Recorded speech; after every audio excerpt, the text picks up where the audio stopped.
Karena yang kita hadapi sebenarnya bukan orang per orang. Hmm. Sama dengan Bung Karno ketika pada tahun 30 berpidato Indonesia menggugat, yang kita hadapi bukan orang Belanda, tapi suatu hasrat, suatu kehendak, suatu nafsu untuk memupuk kekuatan-kekuatan kapital dengan menggunakan kekuasaan politik yang melahirkan kolonialisme dan imperialisme yang didrive oleh kapitalisme itu.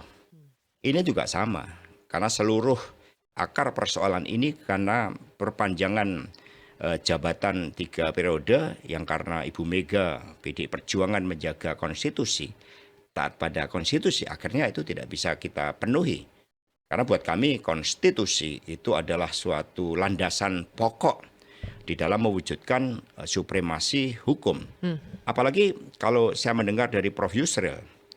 Prof. Yusril justru memberikan testimoni bagaimana setelah sidang perselisihan MK pada tahun 2019, di situ Prof. Yusril sudah diminta pendapatnya oleh Bapak Jokowi tentang perpanjangan 3 periode itu. Sehingga memang sudah direncanakan sangat lama. Mas Hasto, waktu itu yang berkomunikasi langsung, yang katanya minta langsung ke PDI Perjuangan Bu Mega untuk bisa 3 periode untuk Pak Jokowi itu siapa sih? Kalau kita lihat kan itu disampaikan melalui berbagai jalur. Ini kan model komunikasi dari Pak Jokowi.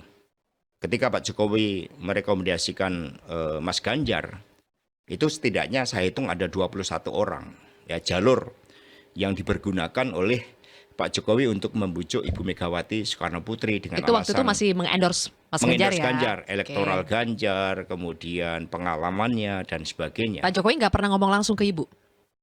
Bicara Pakai beberapa 21 kali. jalur ini? Berbicara termasuk Oh. ketika ada pertemuan 3 jam di istana dan juga pertemuan di Batu Tulis. Itu Pak Jokowi itu selalu menyampaikan hasil-hasil dari survei dan mengendorse secara tidak langsung, secara langsung terhadap Mas Ganjar yang berdasarkan survei itu memiliki prospek untuk dapat dicalonkan. Nah, tapi terkait dengan perpanjangan jabatan ataupun Jokowi 3 periode kan disampaikan oleh beberapa ketua umum partai. Dan saya pribadi saat itu bertemu dengan Pak Luhut Binsar Panjaitan yang beliau menyampaikan, ini loh harus lihat bahwa berdasarkan big data yang kami miliki itu banyak juga dari internal PDI Perjuangan yang setuju. Lalu saya berikan berbagai penjelasan, Bang kami juga punya big data sendiri. Dari big data kami itu mengandung suatu resiko-resiko, instabilitas politik. Kalau itu akan dilakukan dan akan menyatukan seluruh kekuatan-kekuatan perlawanan karena terjadinya pelanggaran konstitusi. Kami sayang sama presiden. Kalau itu abang paksakan, maka bisa terjadi impeachment karena pelanggaran konstitusi di depan mata. Itu yang saya sampaikan. Tapi kemudian hal tersebut kan tetap diumumkan. Maka kemudian kami meluruskan bahwa perpanjangan jabatan 3 periode sebagai akar persoalan antara PDI Perjuangan dengan Bapak Jokowi tidak bisa diikuti oleh PDI Perjuangan ya karena kami memegang teguh konstitusi dan demokrasi. Jadi waktu itu Mas Hasto melihat bahwa orang yang diminta, apakah Bang Luhut, Pak Luhut ini diminta oleh Pak Jokowi? Atau? Ya, itu Pak Luhut yang tahu. Tetapi kalau kita lihat, ini kan ada orkestrasi yang diawali dengan bagaimana Pak Erlangga, Pak Zulkifli Hasan, kemudian Mas Muhaimin Iskandar, ya dengan mengusulkan seperti itu siapa tahu kan ada benefit politik yang bisa diberikan karena memang mendukung kekuasaan itu adalah suatu kenikmatan. Waktu itu terjadi ketika Pak Harto. Pak Luhut menyampaikan ke Mas Hasto soal ide perpanjangan 3 periode Pak Jokowi, Mas Hasto menyampaikan ke Bu Mega bahasanya apa? Saya selalu sampaikan. Jawaban Bu Mega apa? Pak Luhut juga menunjukkan tentang dampak dari downstream industri yang memang dikembangkan. Kemudian juga mengutip berbagai pernyataan dari Tony Blair. Bagaimana keberhasilan dari Pak Jokowi. Ketika saya sampaikan kepada Ibu, ya Ibu Megawati, jelas dong beliau kan sosok yang memegang teguh konstitusi. Ibu Mega mengatakan konstitusi itu ada rohnya. Maka kita harus menjalani karena itu kehidupan kita sebagai bangsa. Kalau kita tidak memegang aturan main, ya apalagi yang bisa kita pegang? Maka konstitusi wajib untuk kita jalankan dan itu menjadi sumpah Oke. dari presiden untuk melaksanakan seluruh peraturan perundang-undangan dengan seluruhnya. Jadi pertanyaan saya begini Mas Hasto, apakah Mas Hasto sudah memberikan jawaban ke Pak Luhut sebelum bertemu dengan Bu Mega atau setelah bertemu dengan Bu Mega baru kembali ke Pak Luhut dengan jawabannya? Sudah dong, kan kita udah Oh. sangat memahami. Saya di PDI Perjuangan ini kan kalau secara emotional bonding ketika saya menjadi Ketua Senat Fakultas Teknik UGM tahun 87 saya ikut kampanye yang pertama kali Ibu Mega hadir. Lalu ada emotional bonding. Kemudian saya berjanji saat itu, one day kalau saya sudah relatif bisa mandiri dalam kehidupan saya akan bergabung. Dan kemudian saya merintis karir. Oke. Setelah dari BUMN, saya merintis karir dari tukang ketik yang mencatat notulen-notulen rapat. Tapi di balik itu, saya akan menjadi paham bagaimana Ibu Mega mengambil keputusan. Sehingga saya jelaskan kepada Pak Luhut itu nggak akan bisa. Bu Mega nggak akan. Ya, Hasto Kristianto, Sekjen PDI Perjuangan, mengungkapkan bahwa Gibran seorang pembohong, bohongi Megawati dan PDI Perjuangan.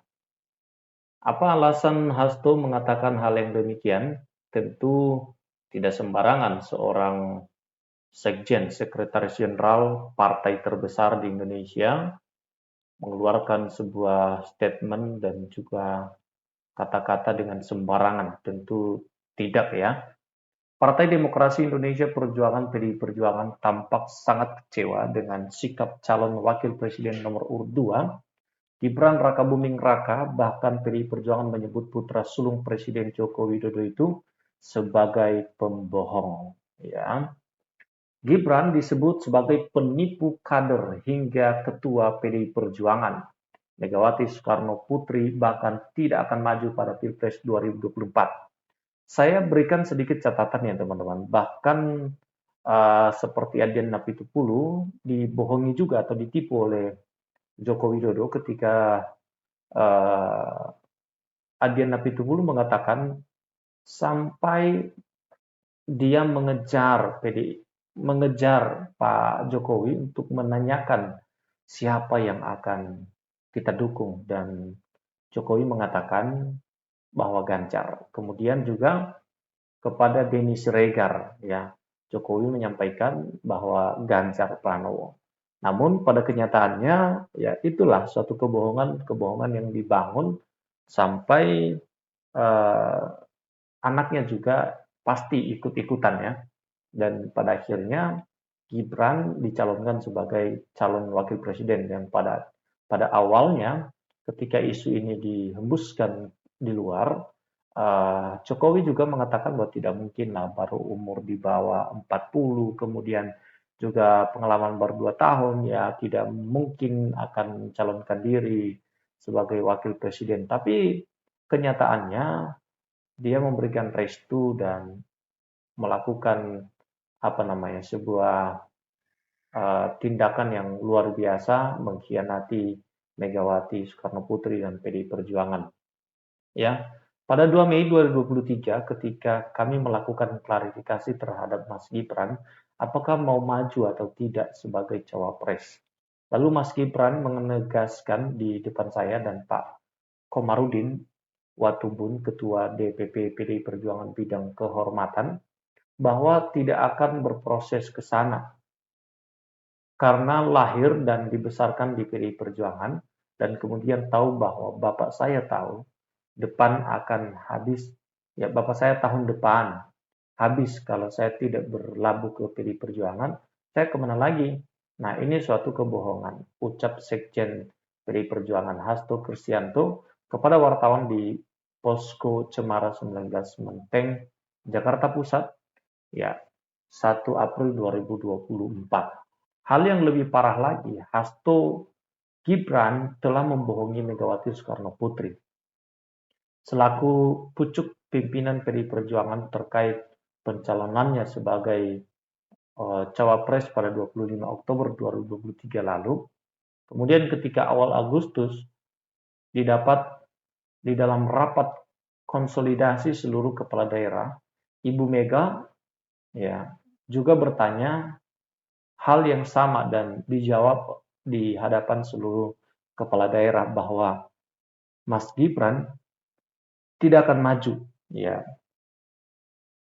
Nah, kemudian di sisi lain, Hasto juga menyoal pencalonan Gibran sebagai cawapres yang telah menerabas konstitusi. Menurutnya, Wali Kota Solo itu telah melakukan abuse of power lantaran memanfaatkan kekuasaan bapaknya yang masih menjabat sebagai Presiden Republik Indonesia dengan mengerahkan perangkat kekuasaan.